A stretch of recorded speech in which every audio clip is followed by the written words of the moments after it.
আসসালামু আলাইকুম, সবাই কেমন আছেন? আপনাদের সাথে আছি আমি মা মেয়ে ঘরোয়া ব্লগ। দূরে এবং কাছে আমার প্রাণ প্রিয় ভাই ও বোনেরা, আপুরা, বন্ধুরা যে যেখানে আছেন, আশা করি সবাই ভালো আছেন, সুস্থ আছেন এবং নিরাপদে আছেন। আপনাদের ছোট বড় সবার দোয়া এবং ভালোবাসা আলহামদুলিল্লাহ আমি আমার ফ্যামিলির সবাইকে নিয়ে ভালো আছি।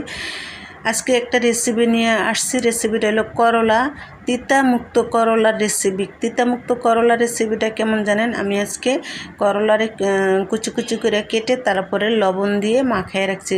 সবসময় চেষ্টা করবেন লবণ দিয়ে মাখায় রাখলে যে করলাটা তিতা কম হবে।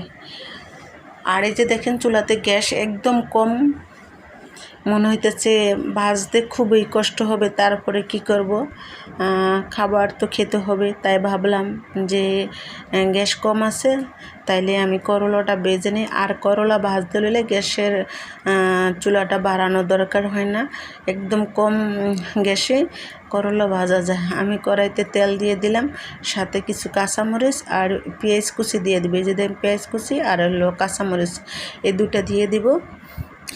দিয়ে তারপরে অনতবরণ নেড়ে চেড়ে বেশিক্ষণ নাড়ব না। কারণ হচ্ছে কেন জানেন, যে এই পেঁয়াজটা বাদামি কালার করা যাবে না।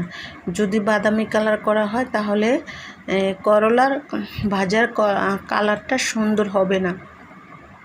তাই সেই জন্য করলা ভাজলে কিন্তু পেঁয়াজ আর কাঁচামরিচটা খুব কম ভাজতে হয়, হালকা একটু তেলে ভাজা দিয়ে তারপরে হয়ে যায়। কিন্তু আজকে বিষয়টা হলো ছিল না, গ্যাস ছিল না। তাতে আরেকটা ব্যাপার বলে দিই, করলা সব সময় ধুয়ে এইভাবে করে নেড়ে রেখে বা যে একটা পাত্রতে রেখে ওইভাবে পানি দিয়ে রাখবেন। আর আলুটা দেখাইতেছি কি জানেন, আমার মেয়ে আবার করলাতে আলু দিলে করলা ভাজা খায়, আর আলু না দিলে কিন্তু খায় না। তাই সেজন্য আর কি এই দুইটা আলু কুচি কুচি করে দিয়ে দিলাম যে করলাতে। আর করলা যদি লবণ দিয়ে ধুয়ে তারপরে এইভাবে পানিতে রাখে, আর কলম পানিও দেওয়া লাগে না, করলা ভাজলে আর পানি দেওয়া লাগে না। আর অনেকে আছে করলা খালি একদম কড়া ভাজা করে খায়, হ্যাঁ ওরকমও খাওয়া যায়। বাট আর আমি যেরকম ভাজা করছি এরকম আপনারা কেউ একবার হলো আমার মতো ট্রাই করেন, দেখবেন যে করলায় কোনো তিতা লাগবে না। আর সবার ক্ষেত্রে না, যারা যেমন তিতা পছন্দ করেন না তারা আমার মতো করে ভেজে খেয়ে দেখেন, তারপরে দেখবেন, বুঝতে পারবেন। আর এই যে দেখছেন করলাটা দিয়ে দিছি, পেঁয়াজটা কাঁচা রয়েছে কিন্তু বেশি ভাজিনি, বাদামি কালার করিনি। কিন্তু এখন আমি দিয়ে দিচ্ছি করলাটা দিয়ে আমি অনতবরণ কিছুক্ষণ নেড়ে চেড়ে নেব, নিয়ে একটা ঢাকনার সাহায্যে ঢেকে রাখবো। আমি কিন্তু হলুদ মরিচ দিব না, মরিচ তো আর দিব না, যেমন হলুদ আর লবণ দিব না। কারণ হয়েছে কি আমি বলি, যে হলুদ আর লবণটা দিলে করলাটা অতি সহজে সিদ্ধ হয় না, মানে কেমন দাঁড়া হয়ে থাকে। তার জন্য কী করতে হয়, যে লবণটা না দিয়ে একটা ঢাকনার সাহায্যে একটু সময় ঢেকে রাখলে তারপরে দেখা গেছে যে অনেক সুন্দর হয়।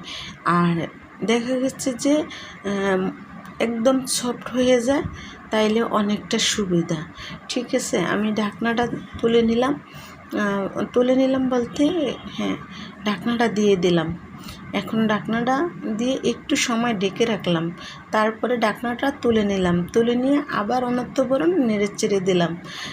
নেড়ে চেড়ে তারপরে আমি একটু নেড়ে চেড়ে তারপরে দেখলাম যে আলুটা সিদ্ধ হয়েছে কিনা। কারণ হয়েছে আলুটা যদি সিদ্ধ হয়ে যায় তারপরে আমি হলুদটা আর লবণটা দেব। হ্যাঁ, আমি এই যে চেক করে নিচ্ছি, অবশ্যই আলুটা একটু সিদ্ধ হয়ে গেছে। এখন আমি পারবো, আমি কিছুক্ষণের জন্য অনন্তবরণ নেড়ে চেড়ে নেব। আর বিশেষ করে কি আজকে অন্য কোনো রেসিপি বাট আর কিছু দেখালাম না, শুধু করলা ভাজার রেসিপিটাই আপনাদের সাথে শেয়ার করলাম। যদি আমার এই করলা ভাজার রেসিপিটা আপনাদের কাছে ভালো লাগে তাহলে লাইক কমেন্ট শেয়ার করতে ভুলে যাবেন না। এই যে এখন আমি একটু লবণ দিয়ে দিলাম, এই যে লবণ দিয়ে দিলাম, তারপরে আমি হলুদ দিয়ে দেব। হলুদটা দিলে আর লবণটা এখন পারফেক্টভাবে ঠিক মতো হবে। সবাই চেষ্টা করবেন করলা ভাজায় হলুদ আর লবণটা একটু পরে দেওয়ার জন্য, সিদ্ধ হয়ে গেলে। সিদ্ধ হওয়ার পরে যদি লবণ না দেন তাহলে কিন্তু অনেকটা ভালো হবে। তাই এরকম আমার মতো সবাই চেষ্টা করেন যে পরে হলুদটা দেওয়ার জন্য আর লবণটা দেওয়ার জন্য। এই যে দেখেন অনন্তবরণ নেড়ে চেড়ে নিলাম, যে অতি সহজে একদম চুলার গ্যাসটা একবারে কম। তারপরে দেখেন যে আমার করলা সিদ্ধ হয়ে গেছে, করলা ভাজা সিদ্ধ হয়ে গেছে।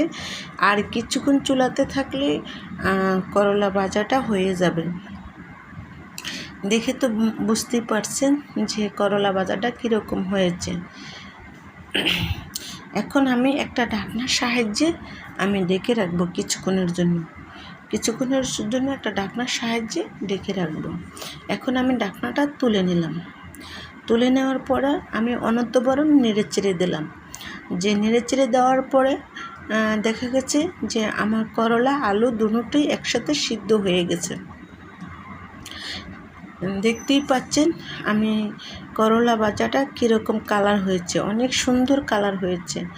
আসলে করলা ভাজা যদি এরকম কালার না হয় তাহলে খেতে মজা লাগে না। তাই বন্ধুরা আপনারাও কিন্তু এরকম করে চেষ্টা করবেন করলা ভাজার জন্য। যে আশা করি এই করলা দিয়ে 1 প্লেট ভাত অনায়াসে খেতে পারবেন, কোনো অসুবিধা হবে না। সাথে মাছ মাংস লাগবে না।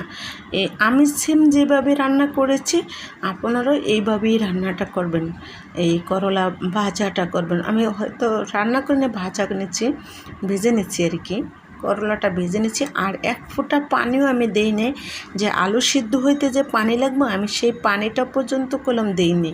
পানি ছাড়া আমি এই করলা রেসিপিটা করে নিচ্ছিলাম।